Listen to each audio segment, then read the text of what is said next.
PCSOs, Police Community Support Officers, the scourge of our streets. Why? You may well ask. Because the police are far too busy dealing with hurty words, photographers, and anybody else who has the absolute nerve to stand up for their rights. PCSOs are the police's workhorse. These are the guys that are generally boots on the ground, doing all of the work that the normal police can't be asked to do themselves, like taking statements, issuing fixed penalty notices, traffic control, among others things.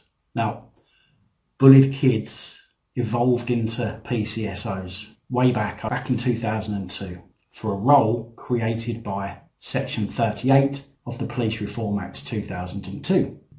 Now, PCSOs are non-warranted officers, but are provided with a variety of police powers and the power of a constable in various circumstances. However, they also have additional discretionary powers that can be designated by the Chief Constable or Commissioner of each PCSO's respective police force.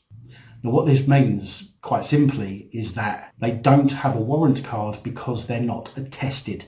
In other words, they haven't taken an oath, which would then permit them to arrest people, which is why they will always call for a uniformed officer to attend.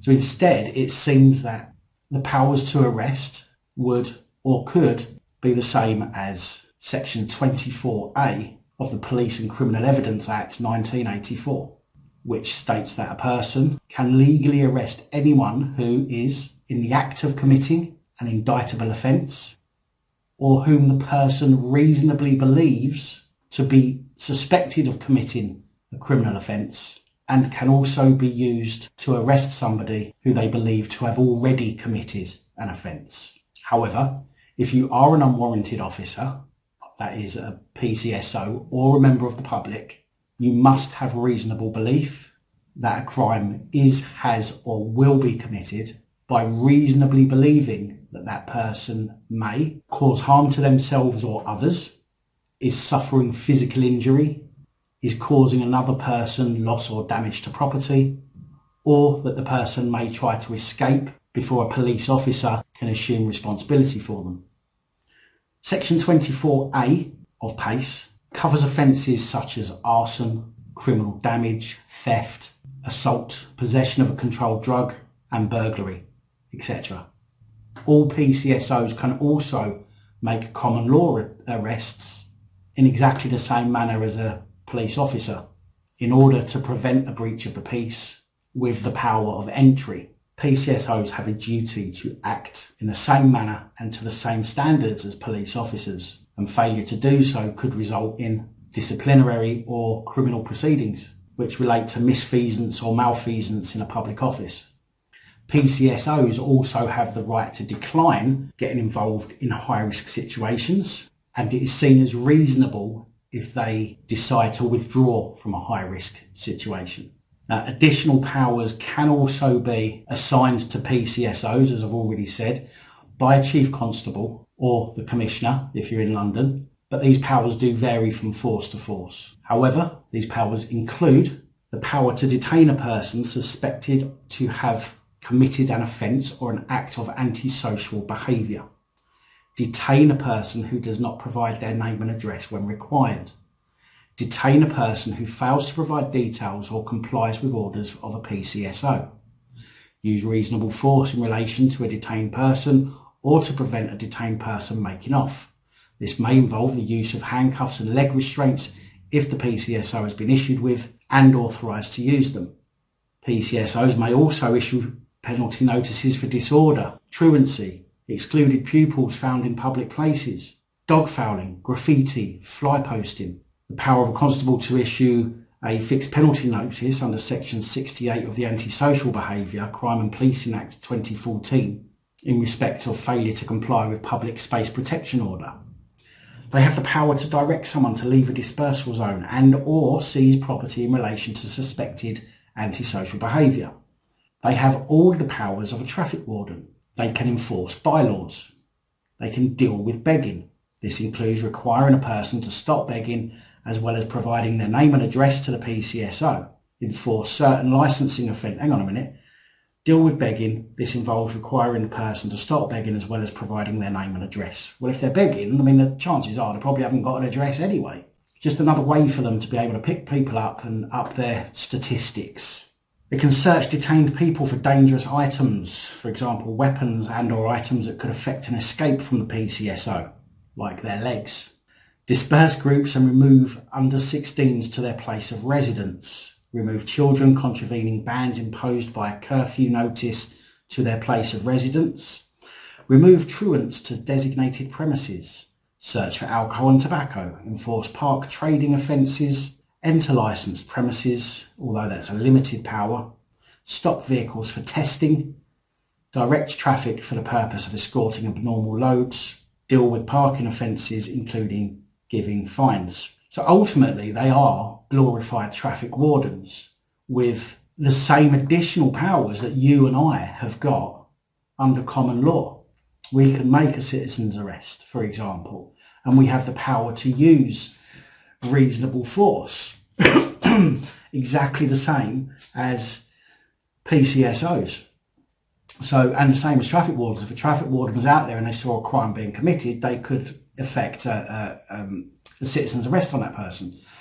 So basically they are glorified traffic wardens. Now, if you thought to yourself, what the hell, they're not real cops, they can't do nothing to me, then you might be interested to know that a PCSO can detain, or a police constable can arrest you for assaulting a PCSO during the course of his or her duty. That can include pushing them away. Assaulting an individual assisting a PCSO during the course of his or her duty. Again, that can involve as much as barging them with your shoulder or pushing them back or grabbing their arm. Willfully obstructing or resisting a PCSO during the course of his or her duty. Now, that's probably stuff like getting in the way while they're trying to talk to somebody else, or refusal to give your information to a PCSO. Failing to provide details upon request to a PCSO. Now, in another video that I did, or my last video in the series, Why We Should Fight for Our Rights, part 4, I do state in that video that PCSOs have in one area slightly more powers than the normal police. What I meant by that, because I have been asked a question about that, what I meant by that is exactly what it says here. Failing to provide personal details upon request. Now, that means that you can be detained or arrested. Whereas if a police officer asks you for your information, asks you who you are, what you're doing, where you're going, you haven't got to tell them. And they can only arrest you if they reasonably suspect you of being involved with a crime, either before or after, or you're in the middle of committing a crime or an offence. Otherwise, you don't have to give your information to a police officer. But a PCSO can require your information, and I'll show you what I mean in a minute. They have almost a standalone power to require your information, and failure to do that can result in your detention, which is a temporary arrest by the PCSO, and then when a police officer arrives, they can then arrest you for it if you still fail to give your information. Bearing in mind that a police officer will probably turn up and then say that you're willfully obstructing or resisting a PCSO, which then makes it worse, or makes it look worse on you, when in fact all you're doing is holding on to your right to privacy. Making off. Having provided false details upon request to the PCSO is an arrestable or detainable offence. Acting in an antisocial manner, failing to give name and address to a PCSO. Acting in an antisocial manner, making off whilst detained. Acting in an antisocial manner, making off while detained and fails to provide name and address to a PCSO. Acting in an antisocial manner, making off whilst accompanying a PCSO to a police station. Contravening a PCSO's requirement to hand over alcohol. Contravening a PCSO's requirement to surrender tobacco. Failure to stop a vehicle as directed by a PCSO. Impersonating a PCSO, and common assault. These are all things that you can be detained by a PCSO for and then arrested by a police officer. So, and a lot of those will cover the general type of behaviour most members of the public would give to a PCSO. PCSO comes up to you, they can hold you for 30 minutes. I know that because it is on, not only is it on Crimebodge's website, which I'll put a link to in the description below, but it's also on, and this is the first one that came up when I searched, Humberside Police. It says, additionally, PCSOs have the power to demand names and addresses and detain suspects for up to 30 minutes until the arrival of a police officer. So if a police officer doesn't arrive within 30 minutes, it simply means you can walk off, and you're not then making off from a PCSO, providing you can prove it, which is why you should always record every interaction you have. If you can prove that you was there for over 30 minutes before you walked off because you've got it all on camera, job done, you're sorted. It is also an offence for a PCSO to imply that they have a power that they are not designated by the Chief of Constable or Commissioner. Now, a PCSO will have a designation card. They won't have a warrant card like normal police officers. A designation card tells them what they are entitled to do. So if you are ever faced with a PCSO and you feel that they are overstepping the mark, they're using powers that they're not entitled to, you have a right to ask them for their designation card, and they should produce that.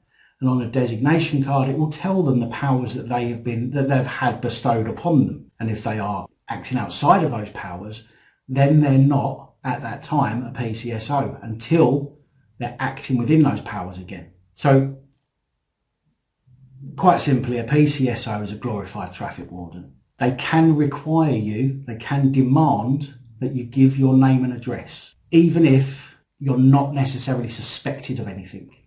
PCSOs can only hold you for 30 minutes before you can simply walk away. An attempt to restrain you or arrest you can be seen as assault, specifically if the Chief Constable or Commissioner hasn't given them authority to do so. And the problem with PCSOs and members of the public is that they and we don't generally understand what powers that they have. And as such, we and the PCSOs assume they have more powers than they actually do.